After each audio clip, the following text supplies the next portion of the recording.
Alhamdulillah, alhamdulillahilladzi hadana lihadza wa ma kunna linahtadiya laula an hadana Allah. Asyhadu an la ilaha illallah wahdahu la syarika lah wa asyhadu anna sayyidana Muhammadan abduhu wa rasuluh la nabiyya ba'dah. Allahumma salli wa sallim wa barik ala sayyidina Muhammadin wa ala alihi wa ashabihi haqqa qadrihi wa miqdarihi al-azim wa man tabi'ahum bi ihsanin ila yaumiddin, amma ba'd. Faya ayyuhal hadirun, usikum wa nafsi bitaqwallah wa qad fazal muttaqun. A'udzu billahi minasy syaithanir rajim. Bismillahirrahmanirrahim. Wal 'asri innal insana lafi khusr إلا الذين آمنوا وعملوا الصالحات وتواصوا بالحق وتواصوا بالصبر.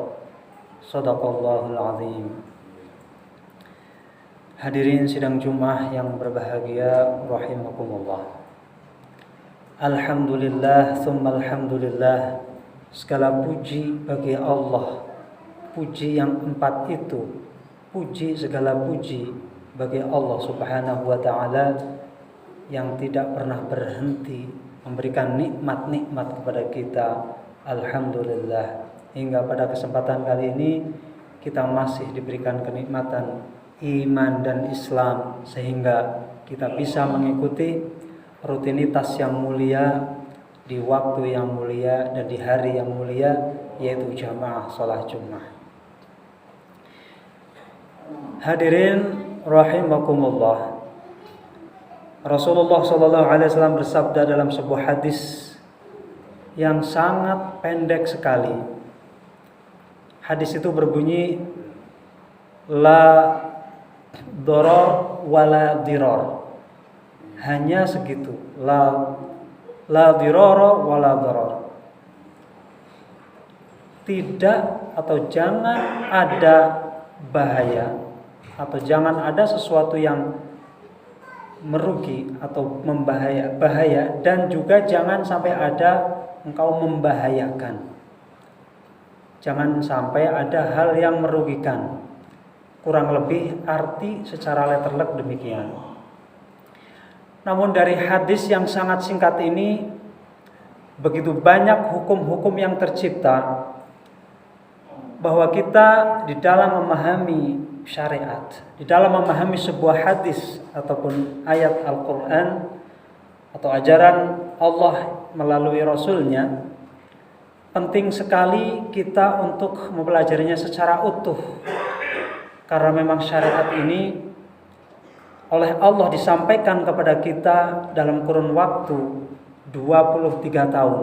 Dari pertama Rasulullah SAW dinubuatkan, dilantik menjadi nabi, hingga beliau wafat, yaitu setelah yauma akmaltu lakum dinakum wa atmamtu alaikum ni'mati wa raditu lakumul islam madina, sampai disempurnakan agama Allah di usia Rasulullah SAW yang terakhir.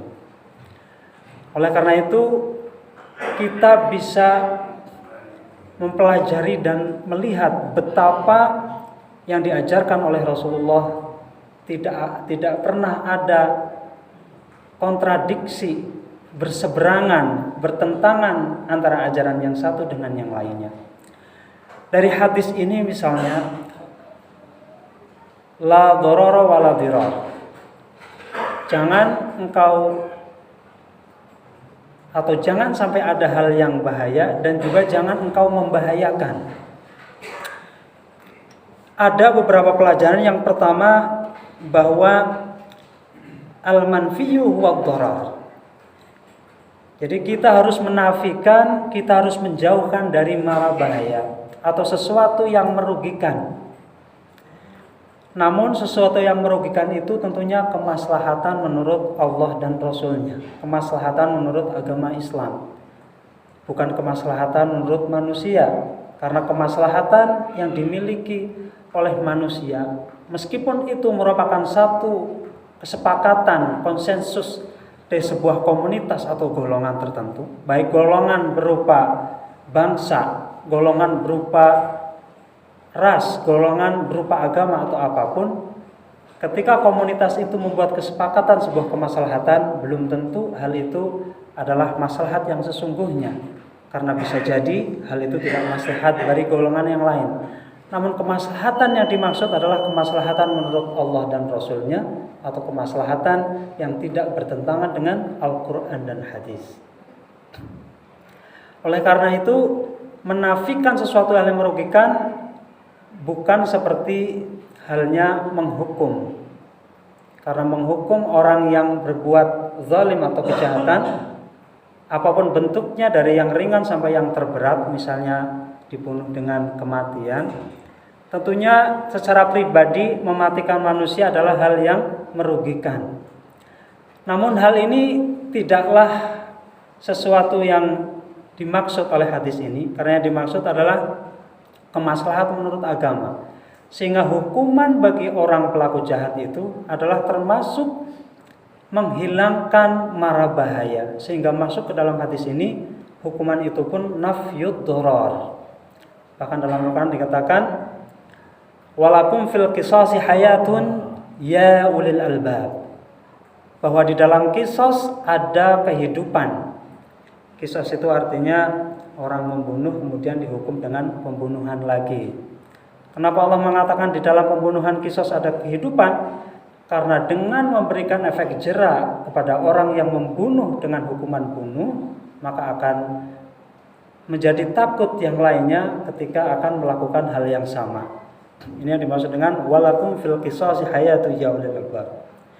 Kemudian pelajaran yang kedua dari hadis ini, la taklifa fil islami bima fihi dharar wala nahya amma fihi naf'un. Tidak pernah ada beban yang dibebankan oleh agama ini sesuatu yang ada bahayanya, sesuatu yang merugikan. Dan juga tidak pernah ada larangan di dalam agama ini terhadap sesuatu yang menguntungkan atau sesuatu yang ada kebaikannya.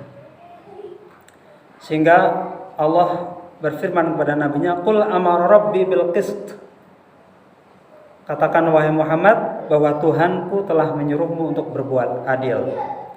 Di dalam ayat yang lain, qul innama harrama rabbiyal fawahisha ma dhahara minha wa ma batan. Katakan Muhammad bahwa sesungguhnya Tuhanku mengharamkan hal-hal yang buruk, hal-hal yang lalim, baik itu yang zahir, yang nampak secara fisik, maupun yang batin, perbuatan di dalam hati sanubari seperti berburuk sangka dan lain sebagainya. Ini adalah bahwa syariat Islam dari hadis tersebut diambil pelajaran tidak mungkin agama itu membebankan sesuatu yang ada madharatnya dan tidak mungkin melarang sesuatu yang ada manfaatnya. Kemudian pelajaran yang ketiga dari hadis tersebut, raf'ul haraj,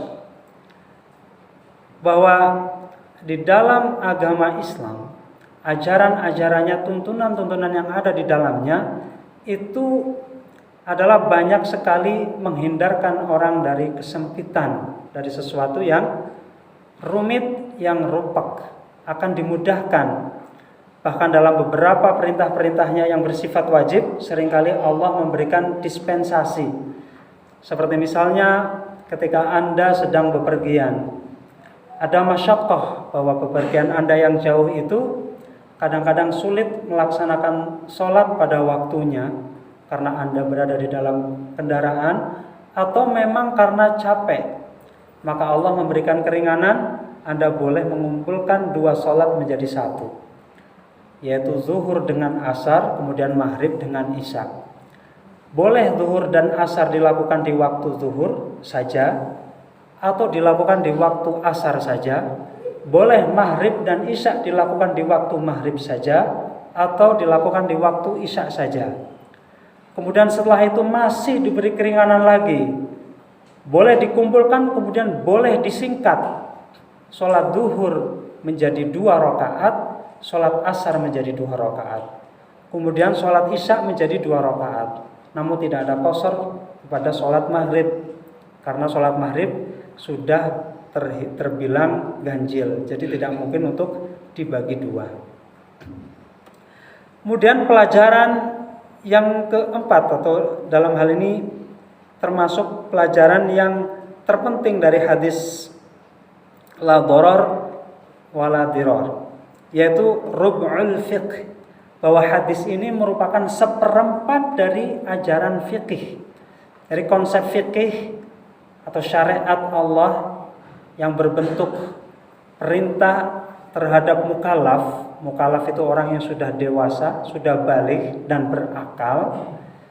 Maka dia menjadi mukallaf, kemudian dia diwajibkan melaksanakan ajaran-ajaran dalam syariat yang di era modern disebut sebagai fikih, karena awalnya di zaman Rasulullah belum ada istilah fikih.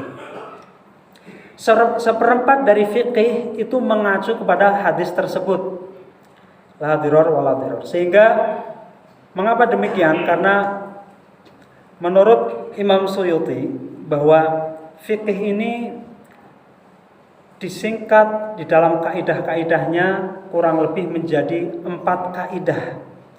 Nah, di antara kaidah tersebut adalah la darar wala dirar. Tidak boleh ada bahaya dan membahayakan. Dan dari la darar wala dirar tersebut kemudian terpecah lagi menjadi cabang-cabangnya begitu banyak kaidah fikih yang semuanya itu adalah bertumpu pada bahwa kita harus menarik kemanfaatan dan menghindarkan hal-hal yang merugikan. Dan itu adalah prinsip dari fikih atau dari agama Islam. Barakallahu li wa lakum fil Qur'anil azim wa nafa'ani wa iyyakum bima fihi minal ayati wa dzikril hakim. Taqabbalallahu minna wa minkum tilawatahu innahu wal ghafurur rahim.